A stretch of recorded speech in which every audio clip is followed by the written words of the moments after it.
என்ன ஐடியால இருக்க? எப்படி வாழ போற? இன்னும் எப்படி இருக்க போறது உன்னோட லைஃப்? ஹஸ்பண்ட் கூட இருக்கு. எந்த ஹஸ்பண்ட்? மாறி. அப்ப செல்வகுமாருக்கு என்ன பதில்?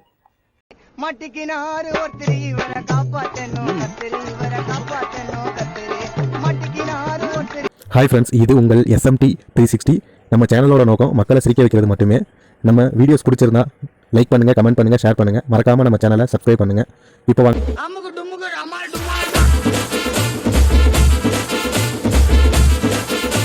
அருவி அந்த பக்கம் மன்னிச்சிடும். அவர்கிட்ட ஒரு சாரி சொல்லலாமே. அவரும் தப்பு பண்ணியிருக்காருண்ணா. நீ பண்ணதை மன்னிக்க முடியாத தவறு இல்லையம்மா, ரொம்ப பெரிய தப்பு இல்லை.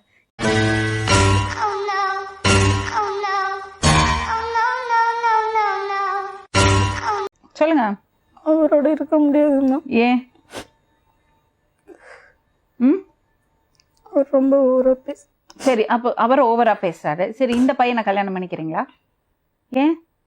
நான் அந்த மாதிரி பொண்ணுலாம் குத்து விளக்கு சத்தியமான குடும்ப குத்து விளக்கு. ஐயோ எம்மன கத்துவோம், கத்துறேன்னு கேட்டா உன்ன வாயிலேயே பொத்துவோம். யாருமா பெர்ஃபெக்ட் சொல்லு? அதே எந்த புருஷன் வந்து 100% நல்லவர், எந்த பொண்டாட்டி வந்து 100% நல்லவர்?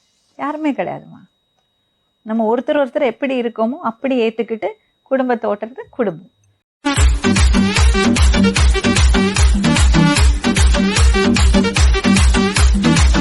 எவ்வளவு நாள் ஆச்சு இந்த பொண்ணு உங்களை விட்டு போயிட்டு? மேடம், தைப்பொங்கலுக்கு பொங்கலுக்கு ஒரு 2 நாளைக்கு முன்னாடி போனாப்ல மேடம். நான் வேலைக்கு போனவனே கிளம்பிட்டா. நான் கிளம்பிட்டேன், ஏன்னா எங்க கூட வாழ பிடிக்கல. சொப்பன சுந்தரி நான் தானே, நான் சொப்பன லோகத்தின் தேன் தான். விளக்கு குத்து விளக்கு சத்தியமான குடும்ப குத்து விளக்கு. முடியாம எந்த வகையிலயும் முடியாம இருந்தாதான் வெளியே வரணும். ஆனா நீ 12 வருஷம் வாழ்ந்திருக்கங்கிறதுக்கு அர்த்தமே வந்து அப்படி கிடையாதுன்னு அர்த்தம்.